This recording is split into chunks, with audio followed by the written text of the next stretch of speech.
Well, we're screwed. What's going on, guys? Welcome back to another episode of the Summer Career Mode. It's episode number 20. I don't know what we're going to do, man. So for those who missed the last episode of the season opener, 4 new signings to the team, 2 defeats in our opening 2 Premier League games. Cumming got a red card. Teddy Lowe had to go in goal because we don't have a backup goalkeeper. What on earth are we going to do? Well, look, first things first, we've got to sort this out because we've got a Carabao Cup game tonight against Leeds and we don't have a goalkeeper for it. So I've got 2 options here. I can either recall Chad Gray, who's out on loan at Derby County. Malik, by the way, has had that overall spike, getting up 5 ratings in Norway. But yeah, Gray is out on loan at Derby right now. He's only 18, he's up to 65 overall, which to be fair is not that much worse than Cumming. Or what I could do is promote, or I should say give a scholarship to that Swedish goalkeeper who looked pretty decent, and then promote him and then throw him straight in. I don't think, based on that potential range though, he's going to have anything more than showing great potential at best. And with that being the case, this being the first of a 9-month mission, I think we'll find better than this guy. So what I'm going to do is throw in Chad Gray and continue scouting Sweden, looking for the next superstar goalkeeper from that Scandinavian country. So Gray is coming back. Hopefully he should still have great potential. Yes, he does indeed. And he'll be thrown in the absence of Cumming. So let's dive into our first game today. It is the Carabao Cup against Leeds, heading into this one here. Honestly, I don't care. I do not care what happens here at Ellen Road, man. Today, what we want more than anything is to get our first Premier League points on the board. And the Carabao Cup, to me, is a distraction. Still have to play 2 youth players in the tournament, but yeah, I don't really mind what happens here tonight. Go through, go out, go out. We'll see what we do. So it's 3 Youth Academy graduates in every league game. Now we're in Season 3, and 2 in every Cup and or European game. And of course, we're a long way off qualifying for Europe, so yeah, this being the League Cup, Chad making his debut alongside Teddy Lowe for those 2 Youth Academy graduates. But as I said earlier, we haven't got the quality or the depth for a cup run. Honestly, I'm fine going out tonight. It would be nice, don't get me wrong, and cup runs can be a nice distraction from poor league form, but ultimately, I don't want poor league form to continue. So the best way to try and avoid that from being the case is to not necessarily wave the white flag. I'm still going to give it my best shot tonight as Goodrum fires in the instant leveller, but if we do go out, I'm not going to be that fussed. Feel free to disagree with me here, but I personally believe that when you're playing at the top level,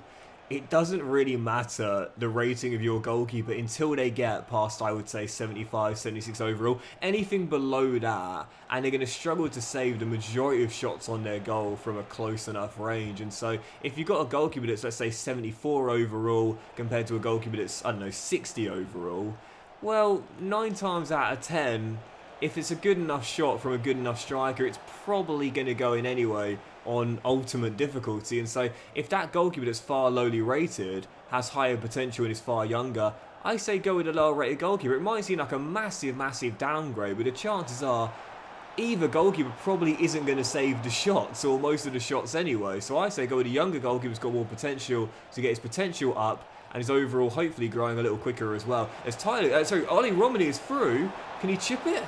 Yes, he can. What a goal! Oxford come from behind to lead at Ellen Road. It's 2-1.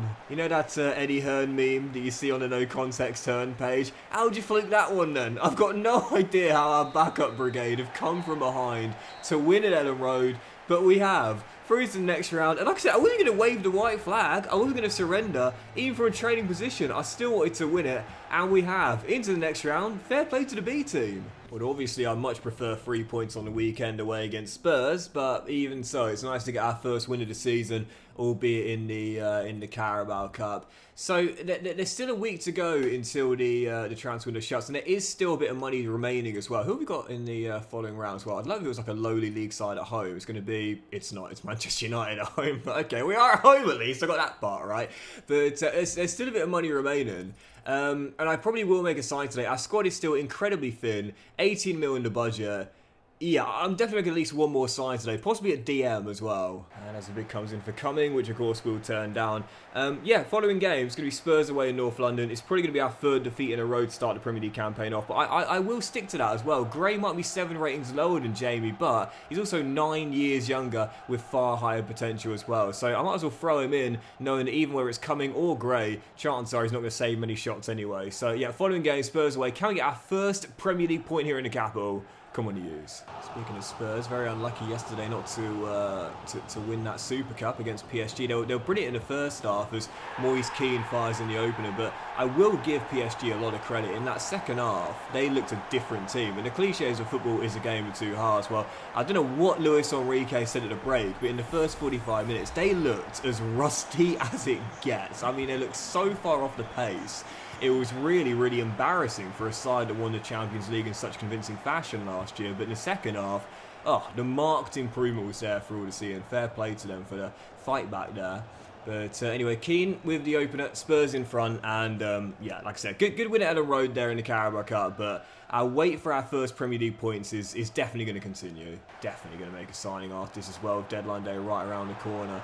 I just feel like, whilst I don't want, as Moise Kean drills in a second, you could have Gray and Cumming in goal for that. Neves getting close to it. I want to make sure we kind of stick to that philosophy where the signings we make are going to have like mid to high 70 potential max, I would say. So far, we've done that with all of our signings. So yeah, whilst we probably could afford someone with great potential, I want to make sure those kind of players are gotten through the academy instead. 2-0 down though, these points from the back of Spurs. It'll be 3 straight losses to start the season off. Can we get our first PL goal though? Chad, quick throw down the right, finds Dembele, nice flick over the head. And now Hugo. And Dembele and acres of space out wide. Lowe would have been offside, so he decided not to pass. And Dembele. And Higgins for his first Premier League goal. There it is. He was itching for it. He's got it. The boy won with his first in the top tier. Half an hour to go. Oh, he came back at Ellen Road. Can we do it again? No. No. No. No. Yep, we'll have that. And Tank. Just couldn't get it clear. And Keane has absolutely ran me ragged out there. 25 minutes to go. There's his hat-trick. And our comeback lasts all of 4 in-game minutes. I said it in the last episode, we are just a level below Premier League teams. So against these kind of teams, we've got very little chance of anything. It's 3-1, it's game, it's over. We are a championship team, make no mistake about it. We should not be in the Premier League, man. Did exceptionally well to gain that promotion last year. So that's going to drop through to Keane.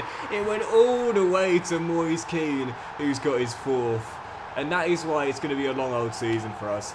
Survival is the #1 priority, but I will take going down whilst avoiding a Derby County points record. We'll get a couple of wins this season. I'm certain of that, but I don't know when they're going to come. These first 3 games have been a serious wake-up call. So deadline day is here, and I'm going to make just one more signing to our squad. Again, I don't want to sign someone with superstar potential or amazing ability as well. I want to make sure if we do get those high potential players, they come through the academy. Quite keen on Vinicius Salza right now with the Blades, who of course we bested in that Challenger playoff final, can play CDM and CB as well. Also got the centre mids at Norwich as well, look quite good. You got Liam Gibbs and where are they? Oh yeah, and Forson and Nunez as well. All of which would be okay, I would say, but I'm actually going to go for the Watford lad. That is Pierre Duomo. This guy's got fantastic potential. He's quite versatile as well, and could definitely fit in possibly as a ball-playing centre-back at 6'1", with okay jumping and strength and decent defensive stats as well. So Pierre from Watford, let's get him into the Premier League, coming to Oxford as our first and our final signing of the window. This whole project with Oxford United is about using the academy as much as we can to find players with superstar potential. So signing those players defeats the whole point of the save, really. So more than happy to sign a player like this. It will probably have mid to high 70, if not possibly 80, 81 potential, but nothing too elite. So coming in on a 5-year, 20 grand a week deal for a transfer fee that I probably could have got a bit cheaper if I was hardballing my negotiations. Welcome to the Kassam Stadium, Pierre Duomo. Yeah, my kind of player, really. High stamina. He's got some decent versatility, particularly physically as well. And again, doesn't seem to be growing. He'll probably grow a little bit more, but not much more, I'd say. When you've got a few holes on the attributes, it's unlikely he's going to get much better than he currently is right now. So it was a smart pickup that also kind of plays in line with the save objective too, filling the gap, if you will. It makes a lot of sense. Yeah, eventually, the youth players we got out on loan right now are going to be good enough to, what am I doing here? To take his place. But in the first season in the Premier League, when we need a bit more quality and we also need a bit more depth, it does make sense. So yeah, Brannigan will drop to the bench. I say give Higgins the armband, man. I was going to give it to Hugo, but I say give it Higgins the armband, man. He's the boy wonder after all, future captain. And yeah, so that's our team for the season, and I think we're done with signs there, and we'll just play it by ear. I'd say 4 players in the resis. We can recall players if we need to. I'm fine with that. Actually, is there anyone in the youth team that's now 17 or older? We've got a few 16-year-olds here. Oh, Baxter's just turned 16. I wanted to loan him out. Do I have enough time to? I don't think I've got enough time to do that now. There's only 8 hours on the clock. I could gamble it, but I'm not sure if it's going to work. He's going to have potentially be special with this lad, and I want him out on loan ASAP. Could always use the other 2 and then just see how they get on, but they're unlikely to ask for a pro deal during the season, whereas Baxter probably will due to his high potential. Do you know what? I'm going to gamble it. I'm going to gamble it. He's got the potential, and to be fair, if we can't loan him out, we'll just throw him in. Like I said, we're probably going down this season anyway, so we might as well give these guys a go, despite their incredibly low overall. So actually, was I going to recall Juanid? Am I going to do this? I mean, he's not grown at all yet. Do you know what? We'll leave him there for now. Let's try and get Baxter out on low with 8 hours to go. Come on, need a bid. If I don't have one with 5 hours to go, then it's definitely not going to happen. Yes, there we go. Come on. Baxter, are you going? Are you going? You've only got 1 hour to go, mate. You got to go on this one. Yeah, there we go. So that's Baxter out on loan to IK Sirius, and hopefully we'll see some growth there. And if he comes back with like high 60 overall, then I'll probably show him straight in the first team. But that's going to do it. That's going to do it for deadline day. So the top deals in the end, as you'll see. Pau Kubasi has gone back to Barcelona from Leeds for £60 million. Nice little holiday there at Ellen Road. Cody Gakpo has moved to Aston Villa, 59 mil. Very interesting indeed. And Ilic is moving across Serie A to Napoli from Torino. Okay, alright. Interesting window that, 5 new signings coming in, and yes, improvements to the first team, Japhet Tanganga, Karamoka Dembele, and also Pierre as well. But then, you look at Aarons and Masengo, who could both start, don't get me wrong, and probably should be starting really, but it's not, we haven't turned this team into like a team of wonder kids that we've signed, and that's the most important thing for this save, really, making sure we stick to that philosophy of going for those youth players at the academy. So we should have our following 3 scouting updates. Here we go, and fingers crossed we found that Swedish wonder goalkeeper. That's what we want. Well, to start with, from Canada, we're looking for a understudy for Higgins. A couple of these players could be alright, but I'm slightly concerned about the very low overall, so we'll keep scouting for now. For New Zealand, we've already got one, of course, that's made the academy, and gave a pro deal to as well, so if we don't find anyone else from now, I'm totally fine with that. But as for Sweden, man, please, I need an elite goalkeeper, man, for the long term in this team, and there's some players with great potential here. His potential's gone down quite a bit as well, but the problem is, if the overall is so low, I mean, oh, that's a tease as well. How long is it going to take for them to get to a level that's good enough? Not the start we wanted, but 7 months to go. Plenty of time. I'm not panicking. Right, let's jump into the following game. Heading into this one, it is Nottingham Forest at home. Off to a great start this season in the save, and facing them here at the Kassam Stadium. When I said it, if we're to have any chance, and I mean any chance of surviving, our home form is going to be crucial. We need to pick up enough wins when we are here at the Kassam. Definitely a chance for our first Premier League point this season. Let's see if we can get it here. Come on, Eagles. I personally believe we will get enough points to avoid that Derby County record, but I also think we're going down as well. And 3 games in to be already saying that is not a great attitude, but I'm just being realistic, man. I'm just being realistic. I've been relegated a few times before as Gibbs White bends in the opener. I've been relegated a few times before, but I've never played the second season in a career mode save. I have done an FM save, but I've never played the second season before if I've been relegated. You know what? This save, I mean, we're doing things so differently.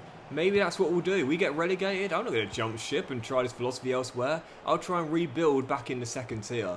I just feel we've gone up too early, man. Like, I wasn't going to, not take promotion after last season, but I do feel as though an extra year in the championship, and I had been saying it as well, probably would have been the best thing for us. Opted for coming between the sticks in this game as well, but unable to save that first shot. But again, the finish was so good, it wouldn't have mattered whether it was coming or grade. Chances are not going to make the save anyway, as that shot's quite a comfortable one. But yeah, I think sometimes it's just, oh dear, it's just best to strategise really, and that is such a terrible goal to concede, man. Honestly, tried a quick throw on the counter, gave it away. But again, if you look at the shot there, granted Cummings doesn't really have his feet set. And I get it, it's my fault for the poor throw out. But if you look at the shot, it's quite close to Jamie. It's dead centre. and he still gets nothing on the ball. You know, it's not that far, and it's actually underneath his gloves. This is the whole point I was making earlier. It doesn't really matter what kind of goalkeeper you've got. If it's between somewhere like 60 to 74, the chances are they're not going to save many shots anyway. Go with a higher potential goalkeeper. And that's not a knock to Jamie. That's just how good this level is, and that's how hard ultimate difficulty is as well. So a lower rated goalkeeper isn't really going to do much for you. You have to be realistic about that, unfortunately, as Teddy Lowe is going to try and bend in a leveller, only for Paolo Gazzaniga. Now there's a Docks throwback, making a very good save to keep it at 2-0.